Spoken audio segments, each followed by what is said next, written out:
नए जिज्ञासुओं में प्रायः यह बात सुनने को मिलती है कि हम किसी दूसरे गुरु से जुड़े हुए हैं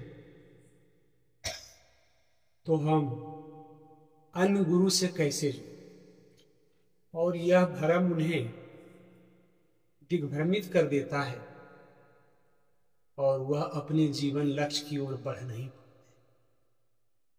और इसका बिल्कुल सरल उत्तर गुरु महाराज साहब ने बताया कि तुम जिसे इष्ट समझते हो, जैसे राम, कृष्ण, इन सारे लोगों ने अपने जीवन में अपनी आत्मिक उन्नति के लिए अलग अलग गुरु का सहारा लिया है। जैसे भगवान राम अपने जीवन में 3 गुरु धारण किए, भगवान कृष्ण भी अपने जीवन में 3 गुरु धारण किए। इसलिए कि यदि आप अपनी आत्मिक उन्नति का करना चाहते हैं तो आपके जीवन में एक समर्थ गुरु का होना अति आवश्यक है। और अभी सामने आप सब जिनकी तस्वीर देख रहे हैं, यह एक समर्थ गुरु की तस्वीर है। और इन्होंने, गुरु महाराज साहब ने स्पष्ट रूप से बताया कि बेटा, जब तक तुम अपने जीवन में किसी समर्थ गुरु को धारण नहीं करते हो, तब तक तुम अपने जीवन पथ पर कभी आगे नहीं बढ़ सकते। और यदि जीवन में केवल भगवान की खोज करते रहते हो, मंदिर, मस्जिद, गिरजाघर, गुरुद्वारों में भटकते रहते हो, तो तुम खाली हाथ वहां से लौट जाते हो। इसलिए कि परमात्मा तो तुम्हारे साथ आज भी है, कल भी था और आगे भी रहेगा, लेकिन वह परमात्मा तुम्हें ईश्वर का बोध नहीं करा सकता। इस सृष्टि में परमात्मा ने यदि किसी को अधिकार दिया है तो वह केवल समर्थ गुरु को दिया है।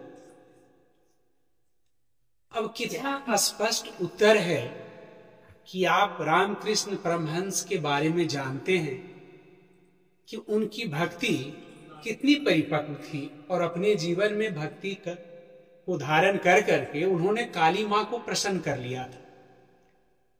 काली मां को प्रसन्न करने के बाद भी उनका जीवन कैसा था? तो पागलों की तरह था। नंग धड़ंग सड़क पर बैठे रहते थे। प्रसाद मां को खिलाना है तो अपने मुख में डाल लेते थे। माला, पुष्प की माला मां को पहनाना होता था तो अपने गले में डालकर बैठे होते। इस तरह से पागलों का जीवन जीते थे। काली मां सोची कि यदि यह व्यक्ति इस तरह से पागल होकर मरता है तो मेरी भी बदनामी, कि बहुत बड़ा भक्त था काली का और इस तरह से मरा। तो काली मां ने रामकृष्ण परमहंस के जीवन में समर्थ गुरु के रूप में तोताराम को भेजा। और तोताराम जब रामकृष्ण परमहंस के पास पहुंचे तो उन्होंने इशारा किया कि बेटा, तुम मेरे चरण से लग, तुम मेरा शिष्यत्व ग्रहण कर। और रामकृष्ण परमहंस जब इस बात को सुने तो उन्होंने कहा कि मुझे किसी को गुरु बनाने की क्या आवश्यकता है? आपको पता नहीं है कि मैं काली मां का कितना बड़ा भक्त हूं, और जब भी जिस समय पुकारता हूं मां आकर उपस्थित होती है और मेरी सारी समस्याओं का समाधान कर देती है। इस तरह से वार्तालाप होते होते रामकृष्ण परमहंस ने कहा कि रुकिए, मैं जाकर अपनी मां से पूछ लेता हूं कि मुझे क्या करना है। रामकृष्ण परमहंस मंदिर में पहुंचे और पहुंचने के बाद काली मां का पुकार किया। काली मां प्रकट हुई और काली मां से इन्होंने कहा कि मां, एक संत मेरे पास आए हैं जो कहते हैं कि बेटा, तुम मेरा शिष्यत्व ग्रहण कर, मेरे चरणों से लग जा। इसमें क्या सच्चाई है? देखें काली मां ने कितनी ऊंची बात और कितनी अच्छी बात बताई। काली मां ने कहा कि बेटा, वह पहुंचे हुए संत, वे समर्थ गुरु हैं और तुम्हारे जीवन में मैं ही उनको भेजा हूं। तुम अभी तुरंत जाकर उनके चरणों से प्रणिपात हो जा, चरणों से लग जा और उनका शिष्यत्व ग्रहण। फिर देखें, रामकृष्ण परमहंस का प्रश्न है कि मां, जब मैं आपको प्राप्त कर चुका हूं तो मैं क्यों उनका शिष्यत्व ग्रहण, उससे हमें क्या मिले? तो काली मां स्पष्ट रूप से बताई कि बेटा, कोई भी प्राणी यदि बिना गुरु धारण किए पत्थर पर माथा पटकता है, अपनी भक्ति करता है, जैसा कि हमारे परिवार और समाज के लोग खूब करते हैं, चंदन टीका भी पूरा लंबा चौड़ा लगाते हैं जबरदस्त रूप से, इसलिए कि उनको समाज को ही दिखाना है कि हम बहुत बड़े भक्त, और बड़े बड़े दूर दूर तक तीर्थाटन में जाते हैं। तो काली मां ने कहा कि बेटा, यदि कोई व्यक्ति बिना गुरु धारण किए हुए भक्ति करता है तो वह भक्ति कभी भी फलित नहीं होती। एक बात। दूसरी बात क्या है कि उस भक्ति से वह व्यक्ति क्षोभ मंडल तक ही रह जाता है, संताप मंडल में कभी पहुंच नहीं पाता है। और तीसरी बात क्या बताई काली मां ने? काली मां ने तीसरी बात बताई कि इस भक्ति से तुमको कोई भी देवी देवता संसार का धन संपत्ति वैभव दे सकता है, लेकिन भवसागर पार नहीं कर सकता।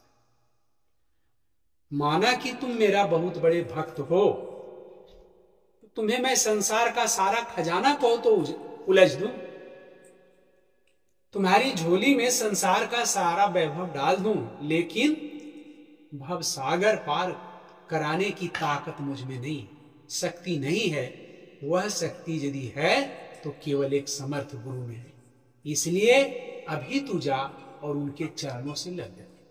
रामकृष्ण परमहंस का इतना सुनना था कि आकर के तोताराम जी के चरणों में गिर पड़े, और ज्यों ही तोताराम जी ने रामकृष्ण परमहंस दीक्षा की विधि दी, प्रणाली दी, और दीक्षा की विधि से जब साधना करने लगे तो मात्र 21 दिन के अंदर ही रामकृष्ण परमहंस का जीवन बदल गया। और वह जीवन कैसा बदला?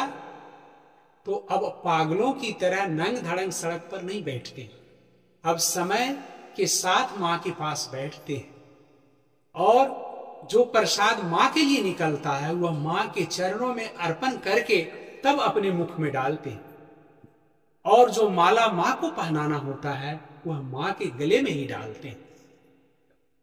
और ठीक इनकी ख्याति और वैभव गुरु से जुड़ने के बाद बढ़ने लगी, और दूर दूर से लोग रामकृष्ण परमहंस के पास आने लगे, और इनकी ख्याति और वैभव बढ़ते चले।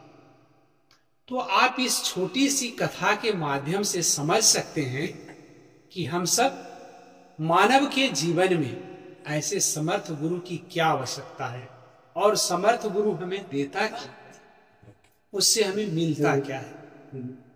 बस ओम शांति।